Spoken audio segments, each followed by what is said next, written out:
ഇന്ന് കേരളത്തിലെ സർക്കാർ ആശുപത്രികളുടെ പ്രവർത്തനം പൂർണ്ണമായി സ്തംഭിപ്പിച്ചുകൊണ്ട് ഡോക്ടർമാരുടെ സംഘടനയായ KGMOയും ഹർത്താലും സമരവും പ്രഖ്യാപിച്ചിരിക്കുകയാണ്.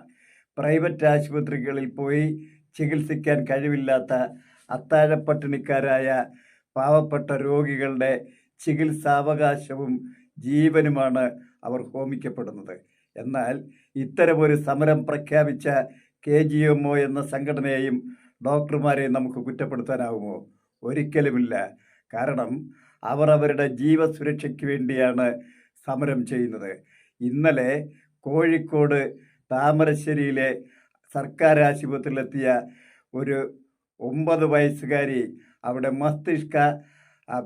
മസ്തിഷ്ക ജ്വരം ബാധിച്ച് മരണപ്പെട്ടുവെന്ന കുറ്റമാരോപിച്ച് 9 വയസ്സുകാരിയുടെ അച്ഛൻ ഒരു ഡോക്ടറുടെ തല വെട്ടി പരിക്കേൽപ്പിച്ചു.